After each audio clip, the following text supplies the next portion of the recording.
Essa é a minha Bíblia. Eu sou o que ela diz que eu sou. Eu tenho o que ela diz que eu tenho. E eu posso o que ela diz que eu posso. Abrirei meu coração. Deixarei a palavra de Deus entrar.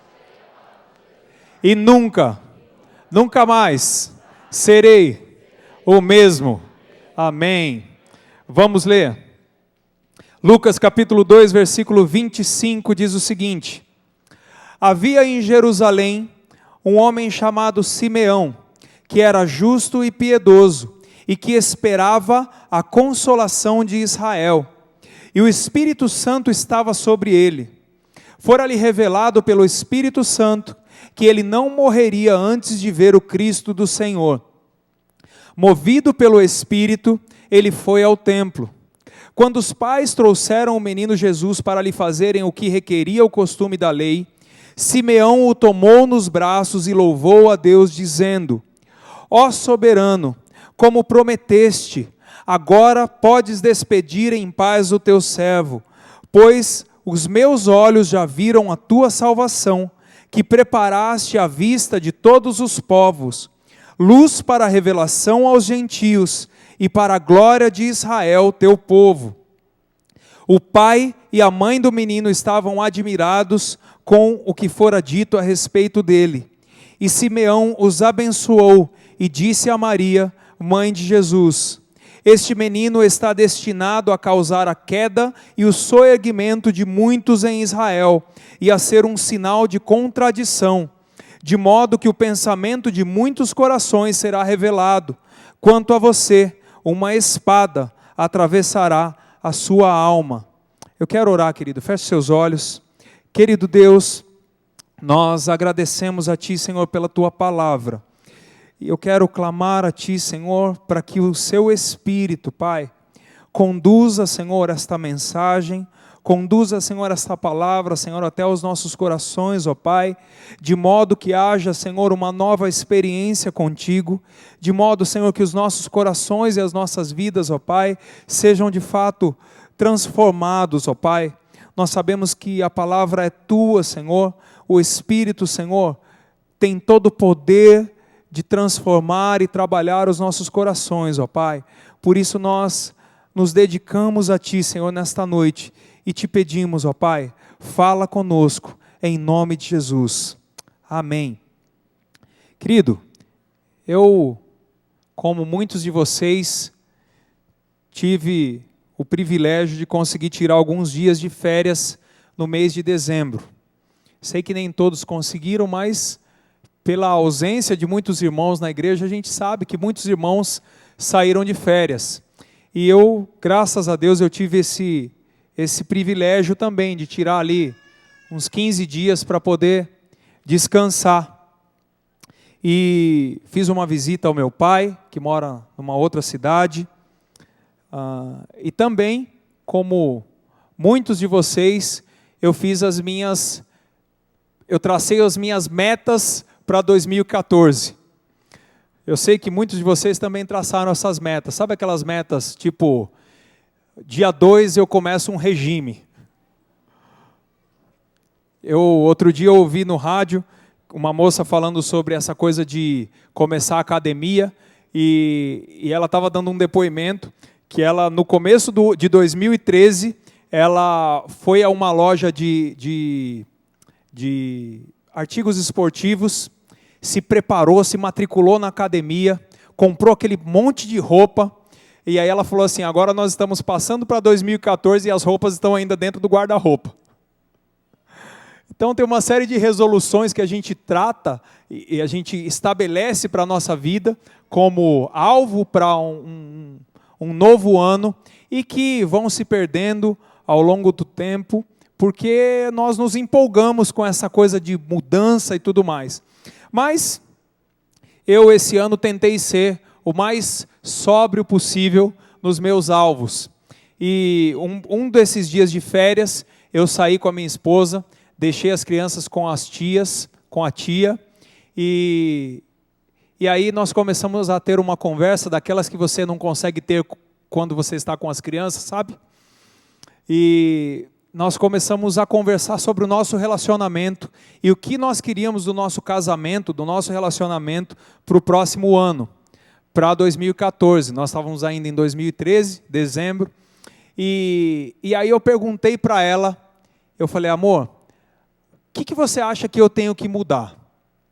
Querido, eu vou falar uma coisa para você que é casado, ou você que pretende casar. Se você não for um cara muito corajoso, não faça essa pergunta.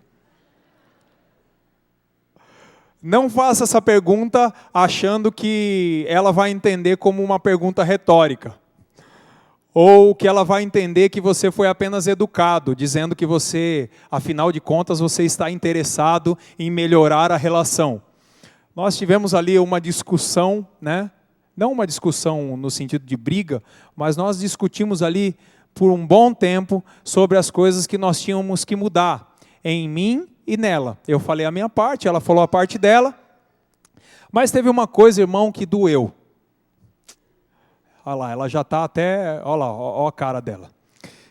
Teve uma coisa que ela me falou, eu não vou falar o que é, porque isso é muito pessoal, mas teve uma coisa que ela me falou, ela falou assim, olha, você faz isso, e isso não é legal, e isso você parece com seu pai. Querido, meu pai me deixou grandes exemplos, me dá até hoje grandes exemplos, mas nesse caso específico não era um elogio, se é que você me entende. Mas aquilo tocou lá no fundo do meu coração, porque aquilo que ela me falou era aquilo que até então eu sempre reprovei, aquilo que até então eu sempre achei errado, e sem perceber eu estava indo no mesmo caminho. Isso me levou a orar durante algum tempo, eu tenho orado até hoje, para que Deus me transforme nessa área, e transforme a minha vida em outras áreas, e orando, eu pedi para que Deus me desse uma palavra. Eu falei, Senhor, eu já conheço, né, tantas coisas a respeito da sua palavra, mas eu gostaria que algo me tocasse para uma mudança. E aí Deus me deu a palavra que está nesse texto que nós lemos, falando a respeito de Simeão. Nós temos uma série de heróis. Eu tenho certeza que você tem alguns modelos na sua vida, que você tem como alvo. Você olha para aquela pessoa, para aquele amigo, para aquele pastor, para aquele líder, e você o tem como um modelo, como um herói. Você diz, se eu tenho um alvo pessoal de caráter e de posicionamento e de pessoa, de comportamento, esse alvo é essa pessoa. Eu quero chegar lá. A palavra de Deus nos fala também de diversos heróis. Nós temos Davi, que é um dos nossos grandes heróis na palavra de Deus, que nos chama a atenção pela sua diferença. Esses heróis, eles nos chamam a atenção pela diferença. Esses modelos que nós temos, eles fazem a diferença. Nós olhamos para eles e queremos ser igual a eles, porque eles não são iguais a todo mundo. Eles são diferentes, eles se destacam, eles têm uma nobreza especial, eles têm uma diferença especial que nos atrai, e nós olhamos para esses modelos e queremos ser como eles. Então Davi era um homem que tinha, e que é um modelo para muitos de nós, que tinha uma capacidade incrível de atrair o coração de Deus. E quando eu olho para Davi, eu falo, puxa, Davi é meu herói. Mas quando eu olho para a vida de José, eu também vejo que José tinha uma constância emocional e espiritual fantástica, porque ele superou a rejeição dos seus irmãos, a rejeição da sua família, e chegou no topo, porque Deus o queria lá. E ele sabia que havia uma promessa de Deus, havia algo que Deus tinha revelado e colocado no coração dele, e havia um lugar que Deus queria colocá-lo. E nós olhamos para José, então, e nós queremos algumas características de José na nossa vida, queremos ter a José como nosso modelo, porque nós vemos essas diferenças, essas coisas que nos chamam a atenção. Nós temos Ruth, temos Abraão, nós temos Débora, tantos e tantos modelos na palavra de Deus, que nós queremos um dia ser como eles. Temos Paulo, que superou todas as barreiras da sua vida. todas as barreiras religiosas da sua época, todas as barreiras sociais da sua época, e fez com que a palavra o seu ministério foi essencial para que ele chegasse até os gentios e a palavra chegasse até nós hoje. Eu tenho certeza de que se não fosse Paulo, provavelmente nós não estaríamos aqui, porque Paulo foi o ícone da implantação do evangelho na terra. Então, nós olhamos para essas pessoas e queremos elas como modelo. Mas eu tenho certeza de que se eu perguntar para você nessa noite, querido, olhe para a palavra de Deus e pense num modelo que você gostaria de ter para a sua vida. Hoje, pensa rápido, agora, bem rapidinho. Com certeza, nenhum de nós diríamos que nós queremos ter a Simeão como modelo. Porque muitos de nós nem conhecemos a Simeão. Muitos de nós nem sabemos quem é Simeão. E isso é uma coisa até compreensível, porque a palavra de Deus fala muito pouco a respeito desse homem chamado Simeão. A palavra de Deus diz apenas que ele vivia em Jerusalém. Essa é uma informação a respeito de Simeão. Uma outra coisa que nós sabemos é que ele era um homem de idade, pelas frases e pela oração dele. Nesse texto, nós sabemos que ele era um homem de uma idade avançada, porque ele entrega a sua vida, ele diz assim, agora eu já posso morrer em paz. Então isso nos dá a impressão de que ele não era um homem jovem. E a outra informação que nós podemos extrair desse texto é que muito provavelmente Simeão exercia algum tipo de trabalho no templo, porque ele chega e pega a Jesus nas mãos. Então ele podia ser visto como alguém que estava em alguma posição de destaque, mas nós não sabemos qual é essa posição. Nós não sabemos o que Simeão fazia naquele lugar. Toda a informação que nós temos a respeito de Simeão é o que a gente encontra nesses 10 versículos que nós lemos. Mais nada. Tudo que passa disso são apenas suposições. Mas o que me chama a atenção em Simeão é que nesse texto que nós lemos, nós temos algumas características que quando eu li e quando eu meditei nesse texto, eu comecei a orar para que Deus fizesse com que essas características fossem características minhas. Que Deus trabalhasse no meu caráter de tal maneira que Simeão se tornasse um modelo real para a minha vida. E eu desafio você nessa noite a que Simeão se torne um modelo real para a sua vida também, assim como ele tem se tornado para a minha vida. Querido, trabalhando com aconselhamento já há alguns anos, eu percebi que uma das maiores dificuldades que nós temos é a dificuldade de mudar os nossos modelos. Muitas vezes nós atendemos casais, pessoas que estão passando dificuldade, estão precisando de um apoio, um auxílio, uma palavra, e muitas vezes você começa a conversar com essa pessoa e você percebe, pela história dela, pelo contexto em que ela vive, que todo o problema está lá atrás. Está no modelo que ela tem do papai, no modelo que ela tem da mamãe, e que ela vem trazendo, e tudo isso agora explode, tudo isso agora está prejudicando o seu casamento, a sua vida profissional, enfim, uma série de coisas. E quando nós lançamos o desafio para que essa pessoa rompa com esses modelos, então nós vemos a dificuldade. Porque esses modelos são coisas que estão arraigadas na nossa vida e muitas vezes nós nem sabemos. Assim como quando minha mulher olhou para mim e disse assim, você parece com o seu pai nisso aqui. Na hora eu fiquei meio arisco, mas eu comecei a perceber que ela estava certa. E que eu não estava percebendo que esse era um modelo que eu precisava romper. Esse era um modelo que eu precisava quebrar. Amém, queridos? Então, eu quero falar um pouquinho com vocês, rapidamente, hoje, eu não vou demorar hoje, mas eu quero falar rapidamente sobre 4 características que esse texto ressalta a respeito de Simeão e que o meu coração ardeu por isso e que eu tenho orado para que Deus faça em mim cumprir essas características e me faça como Simeão. Amém? Então, a primeira coisa que a palavra de Deus diz a respeito de Simeão é que Simeão era um homem justo e piedoso. Então, para a gente ser prático, para a gente ir direto ao ponto, o que você acha que é ser justo? O que para você é ser justo? Quando você ouve alguém falando a respeito de uma outra pessoa, que aquela pessoa é uma pessoa muito justa, né? Com certeza você já ouviu alguém dizer isso. Olha, aquele irmão, aquela pessoa, aquele chefe, olha, ele pode ser o que for, mas ele é muito justo.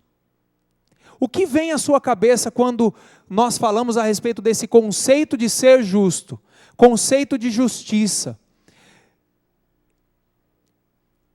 Qual é a contraposição que isso faz com a sociedade que nós vivemos? E com o modelo de justiça que nós temos na sociedade que nós vivemos? Eu estava 2 semanas atrás, fazendo um trabalho num cliente, e 2 rapazes estavam conversando bem próximos a mim. Quero te dizer que eu não sou de escutar a conversa dos outros, eu não sou abelhudo, mas a maneira como eles estavam falando não tinha como não ouvir, só se eu colocasse alguma coisa para tapar meus ouvidos. E eu, ouvindo a história, fazendo o meu trabalho, e ouvindo a história, e o rapaz estava contando para o outro que foi passar o ano novo na praia. A virada de ano ele foi passar na praia. E que eles desceram numa certa quantidade de pessoas, né? E aí eles pararam num desses poços de estrada, que tem um restaurante que vocês já conhecem, né? E eles pararam num desses locais aí, para fazer uma refeição antes de irem para a praia. E pararam, comeram, e quando eles saíram, eles perceberam que estava faltando uma comanda. E aí perguntaram um para o outro, procura daqui, olha no bolso e tal, enfim, não acharam a comanda. E aquela confusão, paga, não paga, sai, não sai, aquela história toda, eles saíram e foram para a praia. Chegaram na praia, uma das moças percebeu que a comanda estava na sua bolsa. Pois bem, passaram a virada do ano novo e tal, e voltaram. E quando eles voltaram, eles pararam no mesmo posto. E qual você acha que foi a atitude deles? Eu diria, bom, eles chegaram lá e devolveu a comanda, certo? Muitos de nós diríamos isso. E aí o que eles fizeram? E o camarada contou isso com a maior cara de pau do mundo, achando que estava batendo um bolão. Ele contou que eles chegaram, todos eles, almoçaram, comeram, beberam, compraram uma série de coisas e colocaram todas as coisas naquela comanda. E aí quando eles saíram, todos entregaram a sua comandinha vazia e não pagaram nada. E aí o outro rapaz até se assustou e ele falou assim, olha, eu não sei, eu não teria coragem de fazer uma coisa dessa. E aí o que me deixou mais consternado foi a frase que ele disse a seguir. Ele falou assim, não, esses caras merecem isso mesmo, tem que fazer isso, porque eles ganham muito dinheiro. Você já viu quanto eles cobram num café? E eu pensei comigo, mas para que você para lá para tomar café lá, se você acha caro? Esse é o conceito de justiça que nós temos, querido.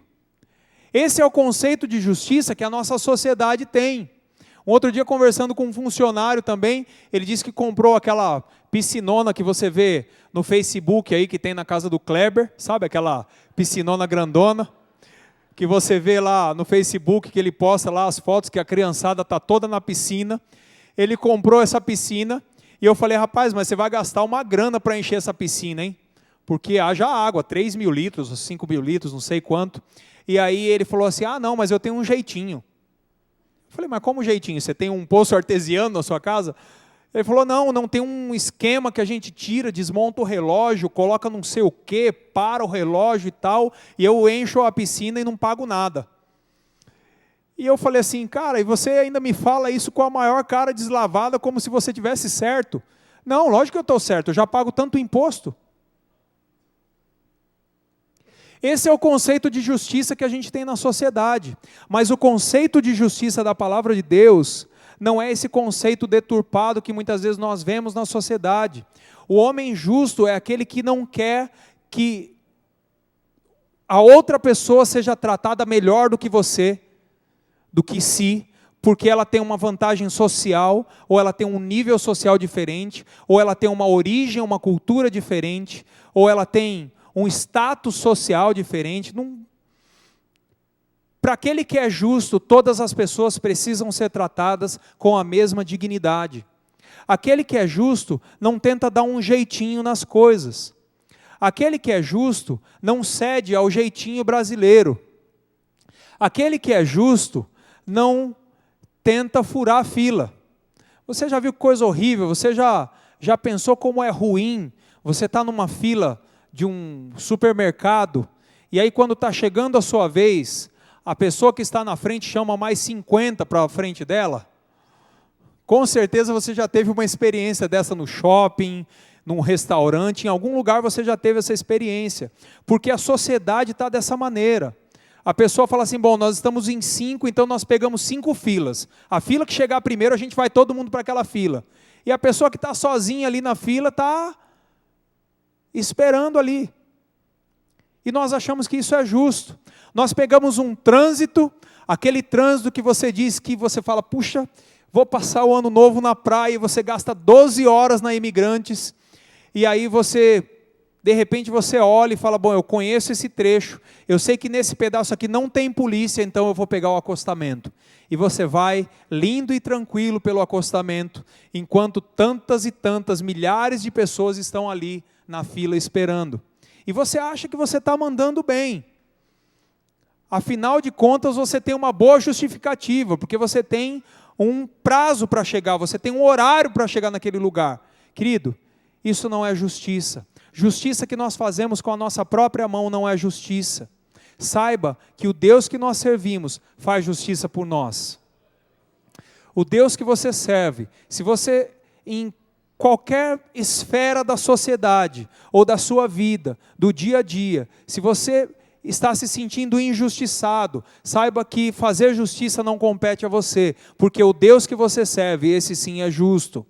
A palavra de Deus diz, a justiça, a vingança é minha, diz o Senhor. Amém, querido?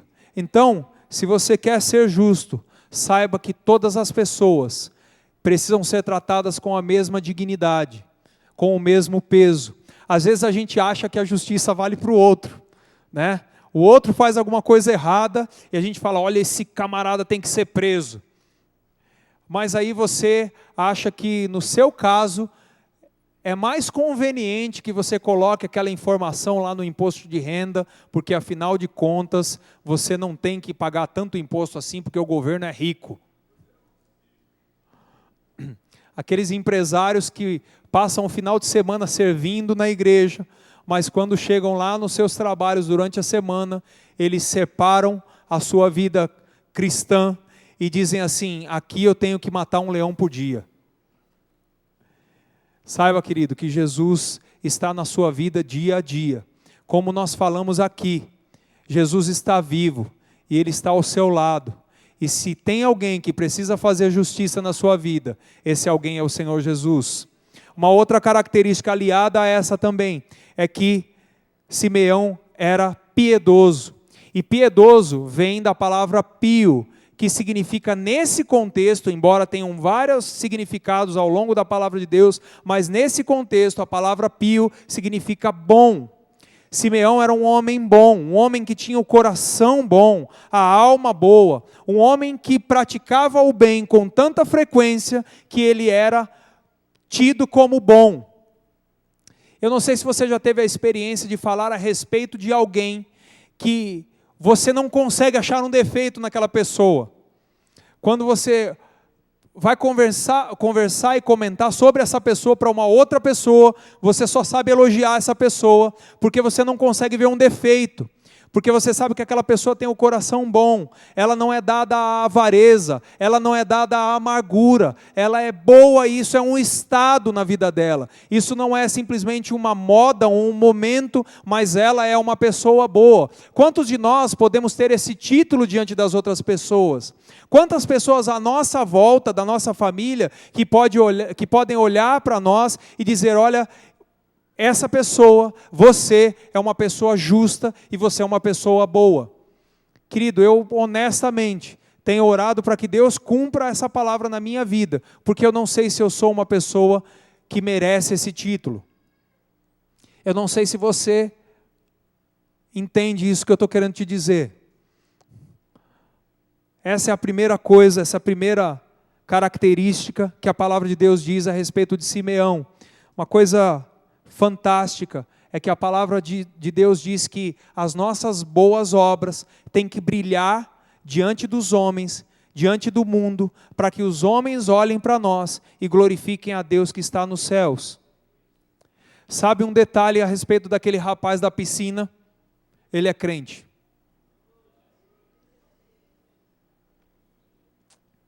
Pois é. Ô Jesus. Oi? Não é o Kleber, viu, irmão? Não é o Kleber. Amém. Obrigado, querido. Você me lembrou, senão o Clebão ia me pegar depois do final do culto. Segundo ponto que eu quero conversar com você a respeito das características de Simeão, é que Simeão era um homem de esperança. A palavra de Deus diz no texto que nós lemos que Simeão, olha lá, o Clebão já saiu dali olhando para mim, irmão. Olha o tamanho do homem. Simeão era um homem de esperança.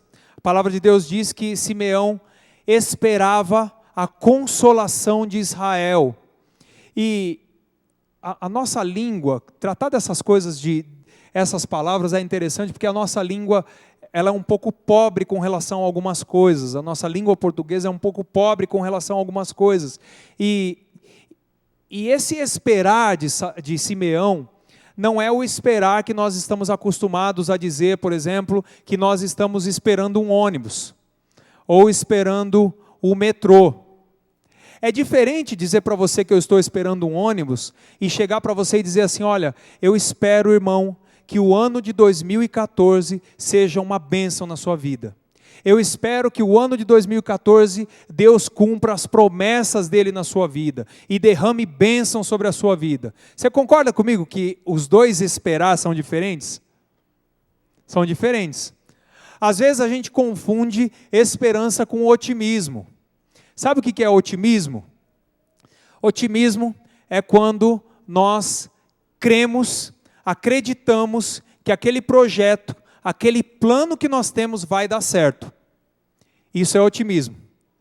Nós não entendemos isso muitas vezes como esperança? Sim ou não? Amém. Muitas vezes nós achamos que acreditar que as coisas vão acontecer, isso é esperança, mas isso não é esperança. Isso é otimismo.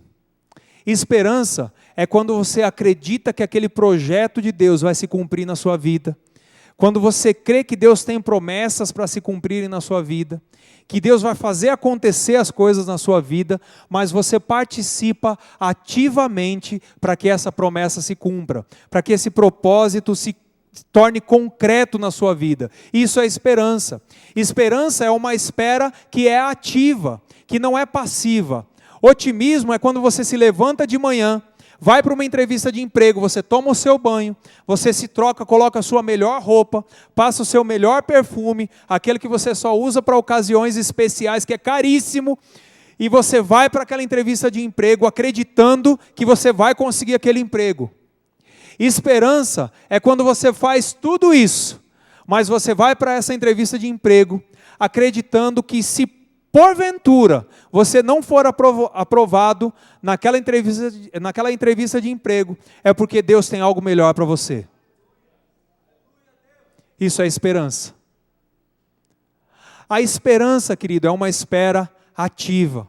É uma espera que você não senta no sofá e espera cair dos céus. É uma esperança que quando Deus chama você para alguma coisa, Deus diz para você, querido, meu filho, minha filha, eu tenho isso para você. Eu quero tornar esse sonho concreto na sua vida. E aí você fala, amém, Senhor, vou esperar essa promessa se cumprir. Quem tem esperança é aquele que olha para essa promessa e diz, Senhor, qual é a minha parte nessa promessa? Qual é a minha participação nessa promessa? O que é que eu devo fazer para que essa promessa chegue até a minha vida? É uma espera ativa. Não é uma espera que faz você abandonar os alvos. Esse otimismo, ele se encerra quando você recebe um não. O otimismo, ele acaba no sentido que você tem uma barreira, no momento em que você tem uma barreira. Esperança não. Esperança ultrapassa todas as barreiras. Esperança ultrapassa os anos, porque você sabe que o Deus que te prometeu vai cumprir, e que você quer aquilo, você tem o desejo de que aquilo se cumpra, e você participa desse propósito e desse projeto de Deus na sua vida. Na semana passada, no domingo, achei uma coisa fantástica o que aconteceu aqui no final do culto. O pastor Klaus fez um apelo, pedindo para que todos aqueles que se sentem chamados para o ministério viessem até aqui à frente. Ele disse, olha, se você se sente chamado para o pastorado, se você sente isso arder no seu coração, vem até aqui à frente. E aí, a frente aqui encheu de irmãos, e eu fiquei muito feliz com aquilo. Como eu estava viajando, depois eu fui fazer o casamento da Marjorie lá em Araçatuba, longe, 500 e quase 600 quilômetros daqui. Eu só consegui participar do culto da campanha de domingo à noite. E eu fiquei ali no canto, eu estava ali no lado ali, e estava quebrantado e chorando com aquilo tudo, e fiquei muito feliz com aquilo, mas eu fiquei mais feliz, porque durante essa semana vários irmãos chegaram em mim e vieram falar, olha pastor, é o seguinte, eu preciso que você me assine a minha carta de indicação para o seminário, porque eu estou fazendo a minha inscrição. O outro irmão me chegou ontem e falou assim, pastor, já fiz a inscrição lá, viu? Querido, isso é uma espera ativa, isso é esperança. Você não está parado esperando o chamado de Deus, chegar um anjo, derramar um dom sobrenatural naquele momento, e a partir daquele momento você é pastor. Você está indo se preparar. Senhor, o Senhor me chamou para isso, eu vou me preparar. Eu tenho esperança que o Senhor vai cumprir isso na minha vida. O Senhor te prometeu uma casa, e aí você vai dizer o quê? Não, Deus me prometeu uma casa, uma hora vai chegar o homem do carro branco, que nem o pastor Klaus diz, vai chegar o homem do carro branco, com um cheque em branco, e vai entregar na minha mão o valor que eu preciso para comprar a minha casa.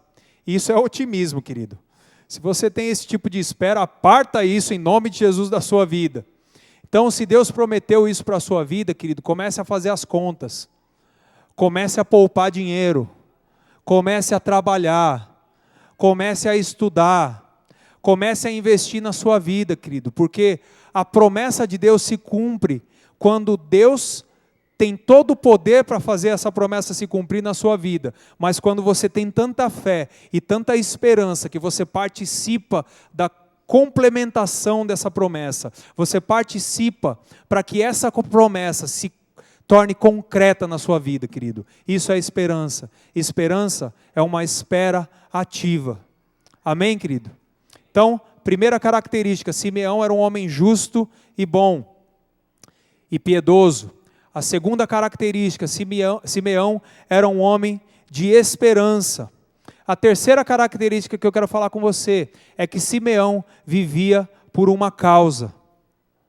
Ele tinha uma causa na sua vida, algo que movia a sua vida. A palavra de Deus diz que o Espírito Santo havia revelado a ele que ele não passaria pela morte antes de ver o Cristo do Senhor. Tem até uma música que nós conhecemos aí do Marquinhos Gomes, né? Que diz, não morrerei enquanto a promessa não se cumprir.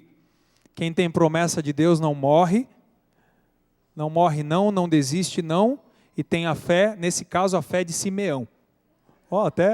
Até rimou, tá vendo? Olha aí. Vou mandar um e-mail para ele, para ver se ele não quer mudar a letra da música. Então, Simeão tinha uma causa. Ele tinha algo que fazia ele viver por aquilo. No momento em que ele chega e faz aquela oração com Jesus no colo, e ele diz para Deus, Senhor, a minha vida pode terminar agora, porque a tua promessa se cumpriu na minha vida. Significa que ele viveu por aquela promessa. Ele viveu dia após dia. Eu fico imaginando o Espírito Santo revelando para Simeão quando ele tinha, 20, 30 anos. E aí o tempo foi se passando. 25, 30, 35, 40, 42, 43, 50, 60 anos. E aquela promessa, ele estava firme. Aquela era a causa da vida dele. Ele vivia por essa causa. E quando ele estava lá pelos seus 80, 90 anos, já bem velhinho, a promessa se cumpre. E ele diz: Senhor, valeu a pena viver por essa causa. Sabe, querido, às vezes eu penso que falta em nós viver por uma causa. Eu penso que muitas vezes falta em nós termos algo pelo que vale a pena viver. Nós saímos da nossa casa de manhã, trabalhamos porque nós queremos sobreviver. Trabalhamos porque nós precisamos nos alimentar, sustentar a nossa família. E aí, depois nós descansamos porque nós precisamos ter força para depois trabalhar mais um pouquinho. E aí você vive nesse ciclo em que você está apenas sobrevivendo. Não existe algo de novo, não existe uma causa, não existe algo que vale a pena perder a vida, não existe na sua vida, querido. E às vezes eu estava vendo as notícias a respeito daquele rapaz, o Justin Bieber, essa semana, sobre o papelão que ele aprontou lá nos Estados Unidos. Na verdade, já vem aprontando alguns papelões já de longa data. E hoje nós estávamos no carro comentando, e eu falei: olha, se Deus não fizer um milagre na vida desse rapaz, ele vai para o mesmo caminho que foi esses outros famosos aí que terminaram as suas vidas tão cedo por causa de tudo isso que eles estão fazendo. Então, falta uma causa. Na nossa geração falta uma causa. Falta você olhar para alguma coisa e dizer assim: eu vivo por isso. Falta você olhar para alguma coisa e dizer assim: olha, se necessário for, eu entrego a minha vida por isso. Querido, eu tenho certeza que existem muitas promessas de Deus na sua vida. Existem até promessas de Deus que você já se esqueceu. Existem promessas de Deus que você entrou na luta do cotidiano, nessa luta que eu estou falando, e você já até se esqueceu. Eu vou te dizer uma coisa, querido: Deus não esquece da promessa dele na sua vida. Faça dessa promessa a sua causa. Deus prometeu a você que Ele vai usar você no ministério. Torne isso a sua causa, querido. Deus prometeu para você que Ele vai fazer com que a sua família toda se prostre aos pés dEle. Faça disso a sua causa, viva por isso, ore por isso, clame por isso, ore por eles, seja luz. Deus prometeu que vai colocar você em alguma posição na sociedade, na igreja, no seu trabalho. Se Deus prometeu, faça disso a sua causa, querido, porque o Deus que prometeu não morre, não deixa que você morra, porque a promessa dele é para quem está vivo. Você já viu na palavra de Deus alguma promessa para algum anjo? Você já viu alguma promessa para alguma árvore? Você já ouviu alguma promessa para alguma montanha? Não, querido. As promessas de Deus são para mim, são para você. Faça da promessa de Deus, daquilo que Ele colocou na sua vida, o seu alvo e a sua causa de vida, porque você não vai morrer enquanto essa promessa não se cumprir na sua vida, em nome de Jesus. Ele tem grandes coisas para fazer na sua vida, querido. Siga na direção, tenha esperança, tenha uma espera ativa, como nós acabamos de dizer, porque Ele vai cumprir essa promessa na sua vida. Deus não é homem para que minta, é isso que diz a palavra dEle. Quando Deus promete, Ele cumpre. Ele não depende de mim, Ele não depende do pastor, Ele não depende do irmão, Ele não depende da sua família, Ele não depende do seu patrão, Ele não depende da conjuntura do país, Ele não depende da presidenta, Ele não depende de ninguém para cumprir as promessas dEle. Aquilo que Ele prometeu na sua vida, no tempo dEle, da maneira dEle, vai se cumprir em nome de Jesus, querido. Vai se cumprir. Faça disso a causa da sua vida, porque Ele vai cumprir a promessa dEle na sua vida, querido, em nome de Jesus. Amém, querido? A quarta e última característica que me saltou aos olhos nessa palavra, e Deus tem falado comigo muito ao coração. O texto diz que Simeão foi ao templo. Obrigado, querido. diz que Simeão foi ao templo, movido pelo Espírito Santo. Simeão tinha uma espiritualidade prática. Honestamente, querido, eu tenho algumas reservas com a maneira como a espiritualidade nos nossos tempos tem sido vivida. Eu imagino que Simeão, ele estava num ambiente onde tudo era ritual. As pessoas chegavam até ali para fazer rituais. A própria Maria e o próprio José estavam ali levando a Jesus, porque a lei dizia que num determinado tempo, todo filho primogênito deveria ser consagrado no templo. Maria também estava ali, porque a lei também exigia que a mulher se purificasse, fizesse um sacrifício de purificação, porque a lei dizia que logo após o parto a mulher permanecia impura durante algum tempo. E várias pessoas, eu imagino que várias pessoas estavam ali por rituais diferentes. Mas naquele momento, naquele meio, onde o que estava em alta era o ritual, Simeão estava ali, porque ele foi movido pelo Espírito Santo para chegar até ali. Por que eu digo para você que eu tenho reservas com relação a como nós temos vivido a nossa espiritualidade hoje? O que me incomoda na maneira como nós temos vivido a nossa espiritualidade hoje? Antes de qualquer coisa, eu quero deixar bem claro, querido, bem claro, que eu estou falando aquilo que Deus colocou no meu coração. Amém? Eu preciso falar para você a impressão que Deus colocou no meu coração quando Ele falou comigo nessa palavra. Então, não se sinta julgado, a não ser pela palavra do Senhor. Mas eu quero te dizer que eu não quero falar para você que você não pode faltar no culto. Eu não quero dizer para você que essas paredes aqui são santas, esse lugar aqui é sagrado. Não é isso que eu quero dizer, querido. Mas eu preciso dizer para você a impressão que o Espírito Santo colocou no meu coração. Com certeza você já disse isso. Eu mesmo já disse isso várias vezes, e você já ouviu pessoas dizendo, por exemplo, ao final do culto, e é interessante como isso alegra o nosso coração, nós que somos pastores e que estamos ministrando, isso alegra demais o nosso coração, quando alguém chega para nós no final do culto e diz assim: pastor, esse culto foi para mim. Já ouviu falar isso alguma vez? Já falou isso alguma vez?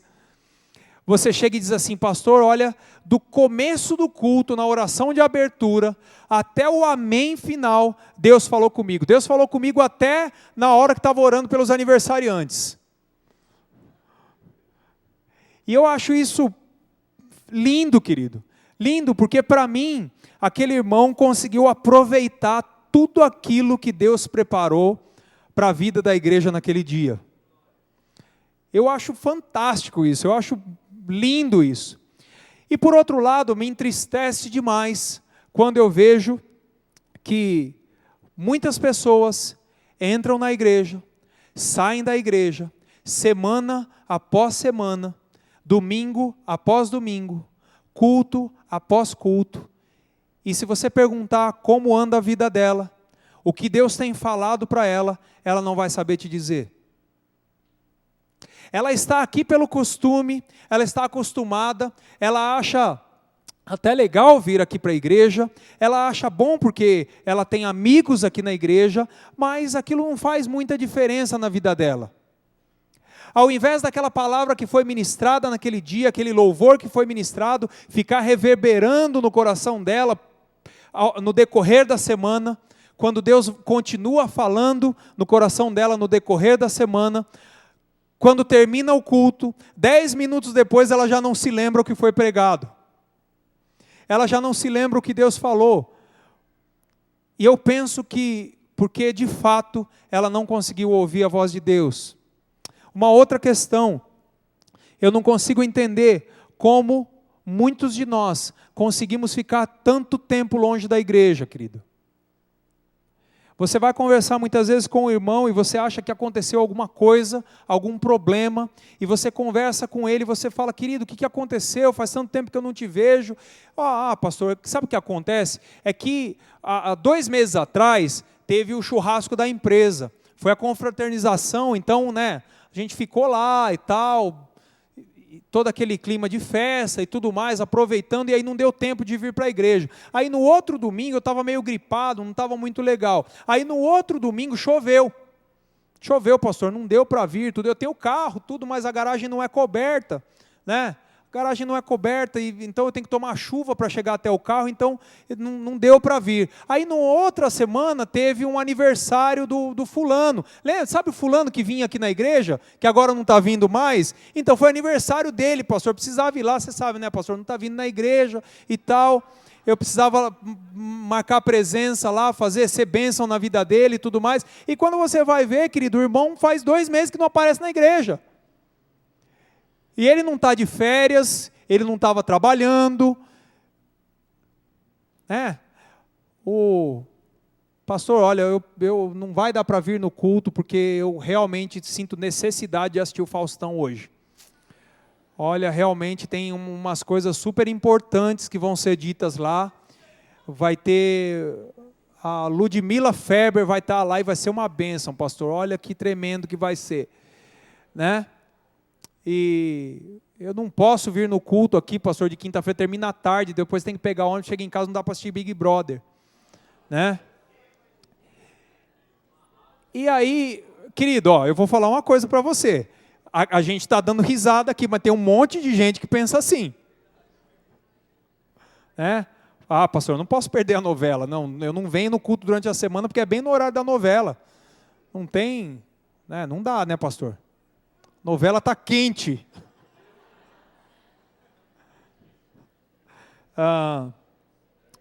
Querido, o mover do Espírito na sua vida, na nossa vida, nos leva a querer uma vida em comunidade.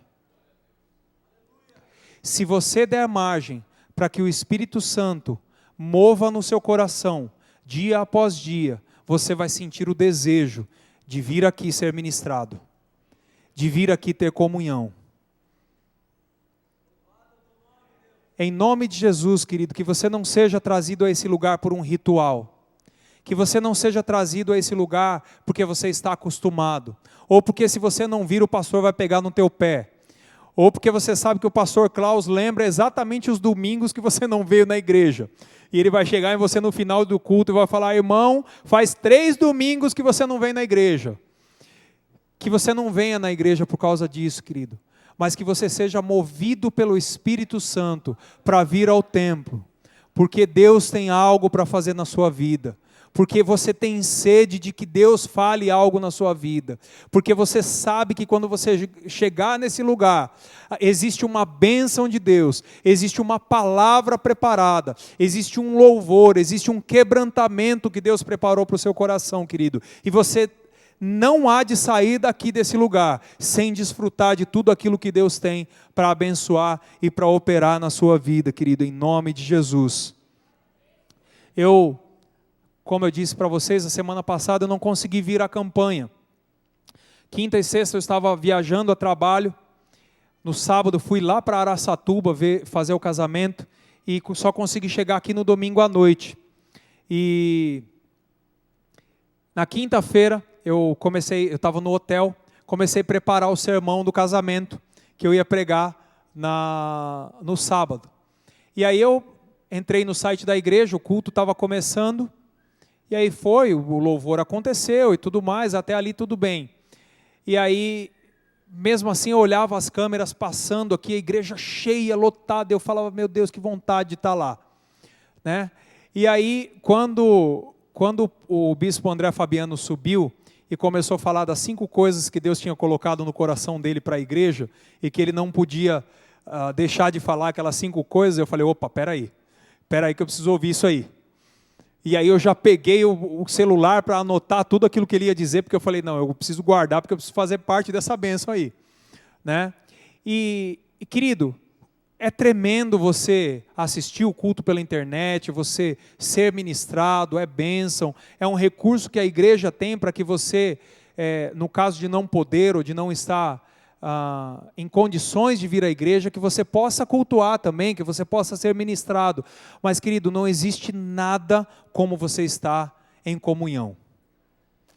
Ainda que eu estivesse lá no hotel, levantasse a mão no quarto, sapateasse, desse glória a Deus, rodopiasse, chorasse, orasse, nada disso tem o mesmo efeito do que quando eu estou aqui e você está perto de mim e eu vejo o mover de Deus na sua vida e você vê o mover de Deus na minha vida e você vê o derramar de Deus e você consegue aproveitar tudo aquilo que Deus tem para a sua vida naquele momento. Querido, o Espírito Santo de Deus é quem tem que ser o agente para te trazer para esse lugar.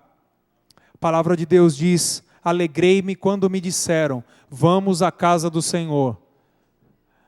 O pardal encontrou casa e a andorinha ninho para si, mas eu encontrei os teus altares, Senhor, Rei meu e Deus meu. Vale muito mais estar um dia na porta da casa do meu Deus do que 1000 dias em outro lugar. Querido, você precisa aprender a desfrutar desse prazer. Você precisa abrir a sua mão para que o Espírito Santo haja na sua vida, a ponto de que você venha para esse lugar, sabendo que Deus tem uma obra tremenda a cada culto para fazer na sua vida, querido. Eu não consigo acreditar, eu não consigo ficar confortável, querido, em saber que a palavra atingiu a um, mas não atingiu a outro. Alguma coisa de errado tem, porque Deus não depende disso. A sabedoria de Deus é imensa. Deus pode, com uma mesma palavra, falar com todos nós e cumprir as promessas de Deus, dele em todos nós, em toda a nossa vida. A palavra pode, aparentemente, quando você olha, pode não ter nada a ver com o que você está falando, ou o que você está passando, mas Deus fala com você mesmo assim. Porque quando você vem para cá, sem o interesse de um ritual, sem o interesse de apenas exercer um costume, mas quando você vem para cá movido pelo Espírito de Deus, Deus faz algo na sua vida. Saiba que Deus tem algo, querido, a cada culto para cumprir na sua vida, para falar no seu coração. Não despreze isso, querido, em nome de Jesus, não despreze isso, em nome de Jesus. Amém? É por isso que eu não concordo quando você dá uma série de desculpas para não vir ao culto, querido. Eu não concordo. Me desculpem a minha falta de elegância. Eu entendo que todos nós temos problemas, todos nós temos dificuldades, todos nós temos as nossas situações, eu entendo. Mas eu não concordo que você abra mão desse momento na sua vida, querida, e que você ache que é normal. A igreja, em muitos países do mundo, especialmente na Europa, está atravessando um momento em que a tecnologia avançou tanto que não existe mais comunhão. A tecnologia avançou tanto que o crente só assiste o culto em casa. O Espírito Santo não move mais ele. E as igrejas, em muitos lugares, estão vazias. Porque o Espírito Santo não move mais essas pessoas para que ela vá ao culto. Esse é meu filho, dormiu fora de casa, querido. Pode uma coisa dessa? Por isso que ele veio até aqui me cumprimentar. Que é a primeira vez que eu estou vendo ele no final de semana. Quer dizer, não é no final de semana, hoje, né, no domingo. Amém, querido? Mas essas 4 características de Simeão foram as características que chamaram muito a minha atenção nesses dias que eu tenho orado para Deus mudar os meus modelos, para Deus transformar as coisas na minha vida. Simeão, então, era um homem justo e piedoso. Era um homem de esperança, que tinha uma espera ativa. Ele vivia por uma causa e ele tinha uma espiritualidade prática. Não era ritual, ele tinha uma espiritualidade prática. Sabe o que levou ele a ter tudo isso? Sabe o que levou ele a ser esse homem? A Bíblia fala no primeiro versículo que nós lemos, 2 vezes, o Espírito Santo estava sobre ele. Naquela época, o Espírito podia ser algo raro, mas hoje não é. Hoje o Espírito Santo está sobre a minha vida e está sobre a sua vida. E o Espírito Santo há de operar todas as transformações e todos os milagres no seu caráter, transformar a sua vida, a fim de que você seja como Simeão. Querido, Simeão se tornou meu herói. Ele se tornou meu herói, ele é meu herói. Eu quero muito que Deus faça de mim o Simeão. Eu quero muito que Deus faça de cada um de vocês o Simeão.